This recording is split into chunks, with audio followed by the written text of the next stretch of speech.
लगा अगर गेहूं में कीड़ा, बाहर से मंगवाओगे, घुना हुआ चारित्र देश का इसे कहां से लाओगे।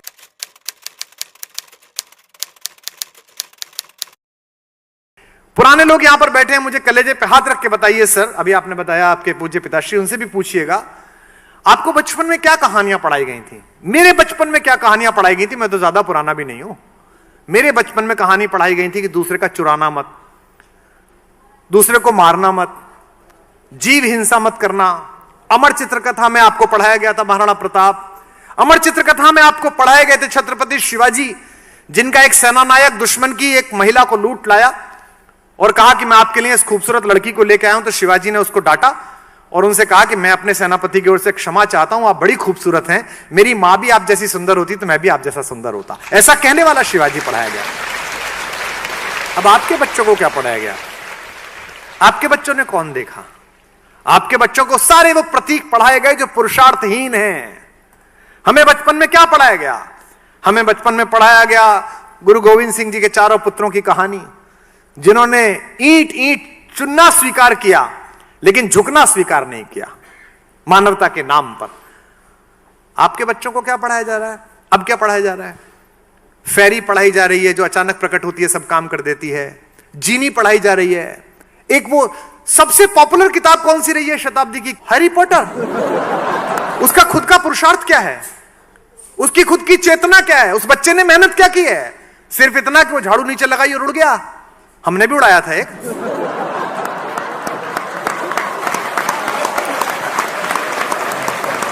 उसमें तो फिर भी पुरुषार्थ था, गली गली मेहनत की थी, भाषण दिए थे, रैलियां की थी। ये तो बिना पुरुषार्थ का हैरी पॉटर। और सीरीज पे सीरीज। यह आश्चर्य का विषय लग सकता है लेकिन बहुत गंभीर है। लगा अगर गेहूं में कीड़ा, बाहर से मंगवाओगे। लगा अगर गेहूं में कीड़ा, बाहर से मंगवाओगे, घुना हुआ चारित्र देश का इसे कहां से लाओगे।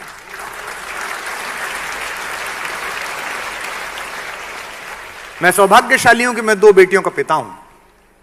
ईश्वर जिनके आंगन में सामर्थ्य, ऐश्वर्य, शक्ति, प्रभुत्व पैदा करता है, उन्हें बेटे देता है। और ईश्वर जिनके आंगन में करुणा, क्षमा, तपस्या, ममता, दया पैदा करता है, उनके घर में बेटियां भेजता है।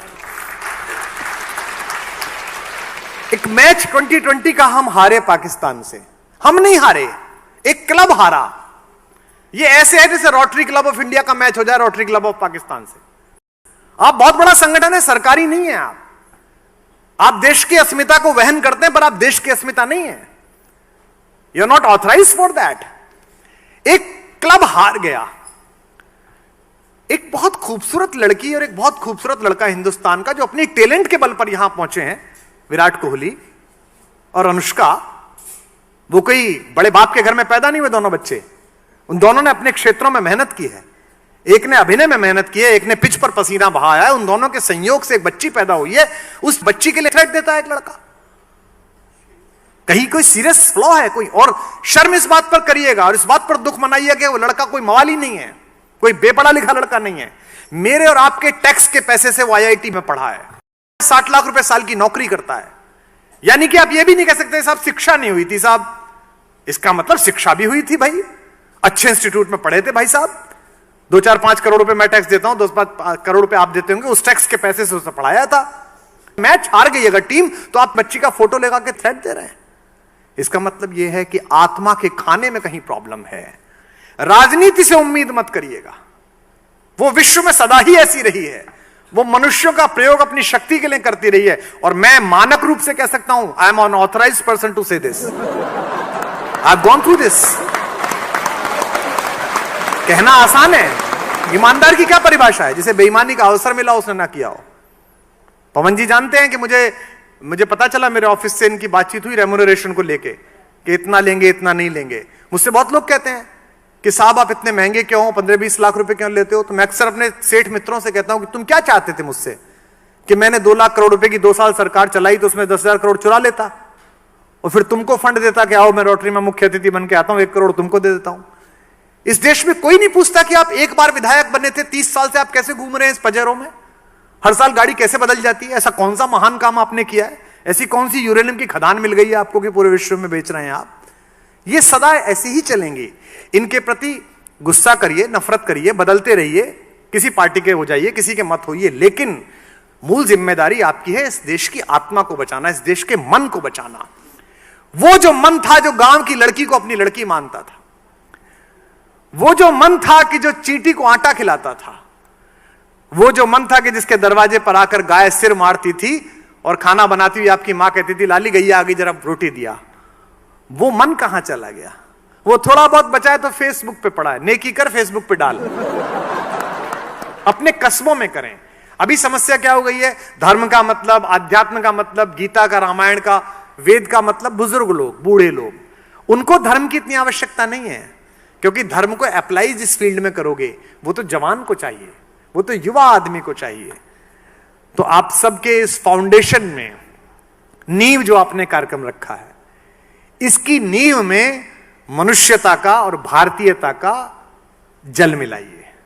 जैसे नींव में नीचे जब घर में नींव पूजन होता है तो वो छोटा सा कछुआ रखा जाता है ना, चांदी का, एक सांप रखा जाता है, पंडित जी कहते हैं।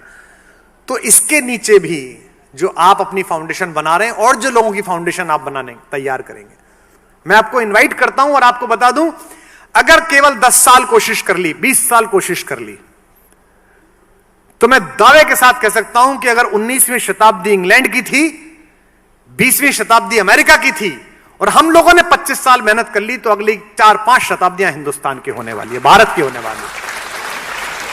क्योंकि सपने जीने वाला देश है, युवाओं का देश है, चिंता करने वाला देश है। अब तो साइंस भी कहती है कि लॉजिक और मैथमेटिक्स ब्रेन की जिस सेल से एक्टिवेट होते हैं उसके लिए बेस्ट एटमॉस्फेयर इंडिया में है।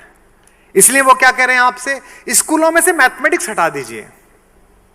मैं एक सूचना आपको और दे दूं चलते चलते, अभी मैंने पहली क्लास से लेके 8वीं क्लास तक की हिंदी की किताब लिखी, तो कुछ ज्ञानियों ने मुझे कहा कि आपने 8 किताबें लिखी, इतनी मेहनत करी क्यों की? इससे तो आप कोई और किताब लिखते, रॉयल्टी में 5 करोड़ 10 करोड़ रुपए मिलते, इसमें तो कुछ मिलेगा नहीं, स्कूलों में भेजेंगे इनको। मैंने इसलिए वो किताबें तैयार की और इसलिए लिखी कि मैं किताब देख रहा था, बच्चे को कविता सिखाई जा रही थी, 10 साल की छोकरी लिए आम की टोकरी। Have you heard that? देती नहीं आम है, बताती नहीं दाम है। एक छोटे बच्चे को आप सिखा रहे हैं कि लड़की को छोकरी कहा जाता है। एक बुढ़िया का फोटो था, उस पर लिखा था कि बुढ़िया दादी दिन भर बकबक करती, काम नहीं है कुछ भी करती दादी। आप क्या सिखा रहे हैं? फिर उसके बच्चे भी इस दिन आपके लिए कहेंगे कि दादी दिन भर बकबक करती, फिर आप कहेंगे बच्चों को कुछ सिखाया नहीं है, क्योंकि आत्मा का इंटेक ही दूषित कर दिया। और मैंने इतनी रिसर्च की जी, इतना ज्यादा मैंने शोध किया कि मैंने एक छोटी सी कविता लिखी कि गर्मी में टिंकू दादी के घर से बीज घिए का लाया, आंगन के कोने में उसने जाकर बीज दबाया, पूरे घर ने मिलकर उसको खाद और पानी पिलवाया। ऐसी मैंने कविता लिखी। तो रात को सोचते सोचते मैंने सोचा ये तो गलत लिख दिया, दादी कैसे लिख दिया? अगर टिंकू दादी के घर गर्मियों की छुट्टी में जा रहा है, इसका मतलब दादी कहीं और रहती है और टिंकू मम्मी पापा के साथ कहीं और रहता है, ये तो गलत संदेश है। तो फिर मैंने उसको सही करवाया कि छुट्टी में नानी के घर से, क्योंकि नानी तो फिर भी मामा के साथ रह लेगी, दादी तो बाप के साथ रहनी चाहिए। अगर दादी बाप के साथ नहीं रहती फिर कैसा घर है? मुझे पता नहीं कितने स्कूल इसे स्वीकार करेंगे, कितनी जगह जाएगी, लेकिन मैंने उस प्रकाशक को कहा है कि मैं समाजशास्त्र की भी लिखूंगा, संस्कृत की भी लिखूंगा, इंग्लिश की भी लिखूंगा, 8वीं तक की तो लिख ही सकता हूं। और उसमें विशेष रूप से मनोवैज्ञानिकों का परामर्श लिया कि क्या लिखा जाना चाहिए, क्या क्या इसमें चित्र बनने चाहिए, क्योंकि हमारे बचपन से ही हमारी जवानियां प्रभावित हैं और हमारी जवानियों से हमारे बुढ़ापे प्रभावित हैं। तो अगर बचपन में आपने बीज सही लगा दिया, सीड सही लगा दिया, युवक के अंदर सही लगा दिया, तो सब कुछ अच्छा हो जाएगा।